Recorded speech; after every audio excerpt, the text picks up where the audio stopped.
Hello and greetings, fellow StarCrafters, and welcome back to game number 2 between the blue Zerg here, e.g. Idra, and the red Protoss player, Liquid Huck.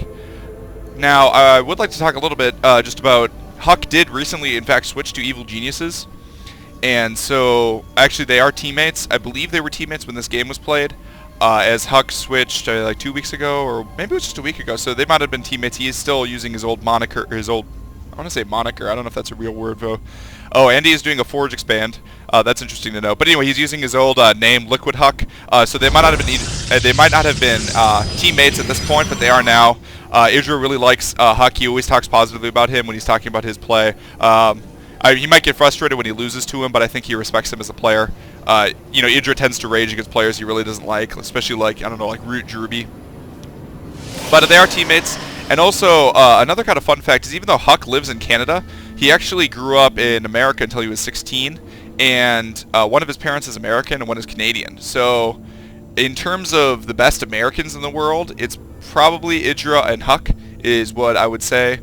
Huck being the best, and then Idra after that. There's also, there's other good Americans as well, such as In Control, and I'm probably missing a couple of other good Americans.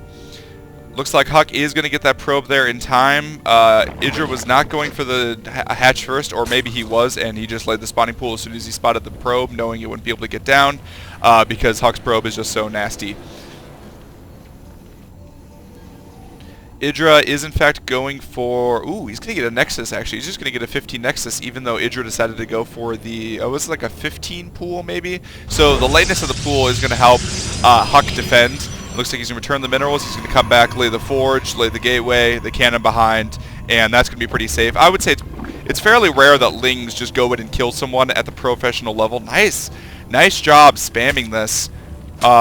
Being able to do stop any drones from mining from that, and actually now that they have the minerals in the mouth, he's just gonna he might go home, or maybe he's gonna stick around and be a little bit of a nuisance here. He was not able to block the hatchery, so he's not gonna be able to do that. He could... No, he's not gonna do that. He could pile on wall with 3 pylons and a cannon. Decided against that, though. Feels like he doesn't need that to win. But as I was saying, I feel like Lings aren't that, like most of the time at the professional level, they know their timing so well that I rarely see Lings just kind of move in and kill someone who's Forge fast expanding. Normally it's like a big Roach or big Roach Baneling attack or something like that that would kill them. And he is getting the gateway and the cannon right after that. The cannon well placed, able to cover this whole entrance, and any Lings doing a run by would have to get hit twice. Although, and then he might finish that off with the Cybernetics Core, I would say is the most likely thing.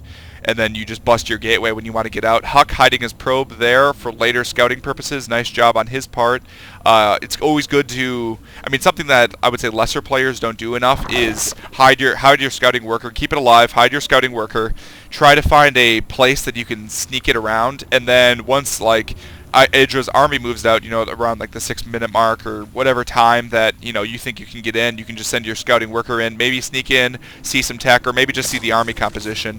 But definitely scouting is an incredible and essential part. He is actually just going to get a gateway right there.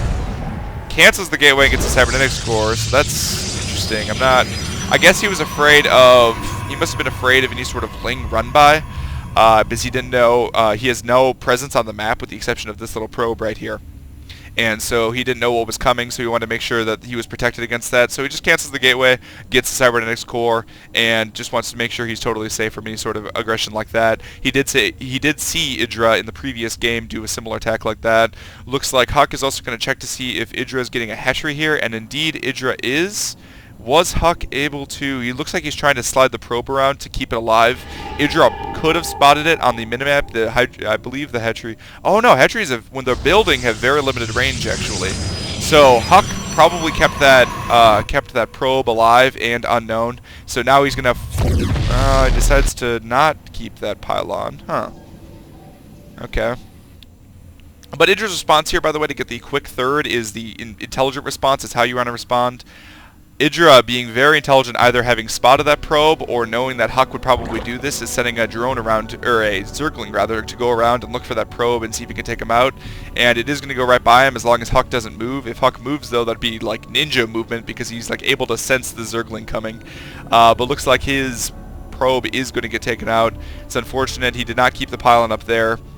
And so, yep, there you go. Poor little probe. Not going to be able to do any harassment of the third. But, you know, when your opponent forwards fast expands, you either have to bust it or you have to get a quick third so to get your economy up, because the Zerg player really does have to stay ahead of the Protoss. And actually, oh, looks like, oh, so if he busts the pylon, maybe he can get units out that way. And it looks like his cannon is going to be doing that. Idra is ahead on workers, but that's fairly typical at this point in the game, even with Chrono Boost, which I believe, well, not both Nexuses, but both Nexuses are fairly low, and I think they've been Chrono Boosting out workers fairly often from these Nexuses. Looks like this Overlord's going to be sacrificed here. There is only 1 sentry so far. Oh, Idra's actually coming in from both angles to be able to spot. And, actually, how many gateways is that? 2, 4, 5, 6 gateways? Okay. Is that it? Looks like those sentries are tickling that Overlord. That Overlord's going to get taken out. The other Overlord's going to get taken out. It has only spotted 2 gateways. The other one did not spot the northern gateways, so he's not sure how many gateways Huck has right now. 6 gateways, I would say Huck could push out with this. It doesn't mean he's going to, and it's certainly not an all-in, although if he doesn't get any tech soon, it means he is going for a 6-gate all-in, or 6-gate at least. His goal is to take out the third with the attack. So Idra, in response to that, is getting roaches, is getting a lair. The lair will let him get roach speed, which would be very effective against those units. Very nice for kiting zealots. And actually, Zergling speed still isn't done at this point in the game. It's 9 minutes in. It's like we're watching a Spanishiwa game where, you know, he doesn't get gas until like 40 supply. But even Spanishiwa gets speed faster than this. So Idra was just taking every opportunity to macro up because he was so confident in that he had that many more forces than that his opponent was going to be moving out right now. And Idra's links are going to be moving in. Some nice force fields though from Puck will be able to stop. Nice job. Okay. And Idra is just going to back out of there because he's afraid of that. The Zerglings up here are going to get taken out by the Stalker. Will take maybe a little bit of damage on its health, but not too bad. Able to take out the Zerglings mostly. It's a little curious that Huck is going for this expansion. Nice cannons, able to kind of give a nice little protection for his units there. And Idra losing some Zerglings entirely unnecessarily. He's more careful with his Zergling control. I think he was trying to snipe that Stalker as it came out. Huck was aware of that, though, and moved his army up to position it to snipe some Zerglings. So he kind of turned the table on Idra there. Now, Idra's going to want to take a 4th fairly quickly unless he's going to move for a timing attack. And actually, he's getting melee weapons, although he's going roach heavy. I don't know if that's a mistake, but he is getting Overlord speed. He does not have Overlord drop. I wonder if he's planning to go Baneling drops, which would make sense for getting the melee attacks. And looks like the Zerglings are moving in. Oh, he's losing a lot. Oh wow, he just lost a lot of Zerglings there. His army is very weak right now. Idra, I mean, he's trying to be a map presence on the. He's trying to keep map presence, but he's just getting taken out. And I don't think that's enough roaches to be able to deal with this, especially not with Huck's force fields and with even more units who can be warped in. Looks like Huck is going to move over this way to engage the roaches. Idra does not have roach speed yet, but it is going to finish very soon. Idra's going to wait for it to finish, most likely, in order to engage. Yep, it's done now. And maybe Huck is moving back. In fact, he is. A bunch more roaches join the fray as well. And actually, Infestor upgrades are going now as well. Idra's is kind of going, I'm not sure. Okay, so the melee upgrades, it's almost like he's planning for the future, but it leaves him temporarily weakened at this point before he gets the Banelings out and the Baneling drops out. But maybe he feels like there's no way that Huck would be able to push out and deal damage here. Or no way that Huck would, at least. And what is that? 3 cannons for Huck? Oh, that's a pylon. 2 cannons for Huck. Nice little defensive section here. Wants to make sure to defend this third. And it looks like Huck is going to move his forces back. He does it the units on 2 separate hotkeys you see there. It is smart to keep your Stalkers on a different hotkey than your rest of your army so that you can keep the Zealots up front and that you can reach this, you can blink faster once you have blink. I don't think he even has a Twilight Council yet, but, oh, he does have a Twilight Council, my mistake. He just doesn't have blink yet, and he's just starting that now. These Zerglings are moving around here trying to pick off a Stalker, but they're not going to want to do that. The Stalkers are fairly well positioned. Weapons level 2 for Huck going up right now. A nice little wall with a gateway right here that's going to prevent any sort of flank attack, so Huck can keep his army right here and basically prevent any sort of aggression. Although it looks like the roaches are going to engage here, but he's going to have to back off as Huck's army is very, very deadly. That is an Immortal. Immortals deal a lot of damage, 55 damage a shot with those upgrades there. And with force fields, he can just trap half the army and it can't get away. A couple of spine crawlers in the main. Nice run by with Idra right there. He puts him on hold position. Looks like he's going to take out this Zealot. The rest of the... Actually, very few probes were lost there. How many? That has to be like 1 or 2 probes lost. That was very good control from Huck. When Idra went to put his units on hold, which normally you put them on hold, and then as the workers run by, they just get attacked.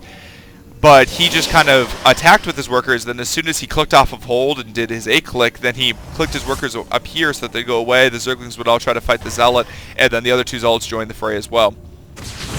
Colossus is coming off for Huck as well. Idra does have a Spire, and in fact he's getting a really quick Greater Spire. 15-minute Greater Spire. He's been teching very, very quickly here. He's going to have a very scary army in a moment. And he's getting Adrenal Glands and Weapons level 3. Oh, so I almost wonder, I mean, I guess the bonuses were just for the Zerglings, actually. And the Roaches are just kind of in support of the Zerglings, because Zerglings can get melted away by, you know, like Colossus and other things. But it can be very effective if you Fungal Growth the army. Oop, taking the damage from the... If you Fungal Growth the army, then the Zerglings can move in and get a surround. They can deal a lot of damage, especially with both the Adrenal Glands and losing a couple of extra Roaches there. Really didn't need to. Idra not quite watching his Roaches as well as he probably should have. But Zerglings can deal a lot of damage if the Protoss army is frozen in place.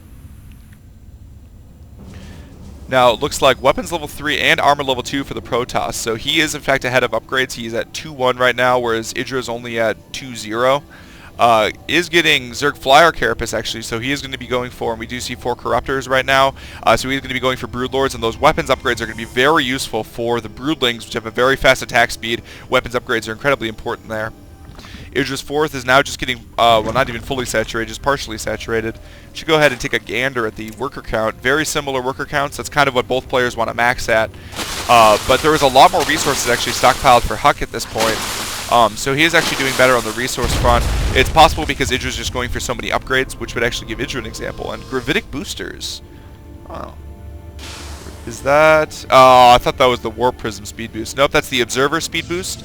That's actually pretty useful. I feel like players don't get it as often because it's a huge upgrade to their speed, and, you know, Observers are fairly slow mid-game, although... Oh, those are Broodlord Cocoons.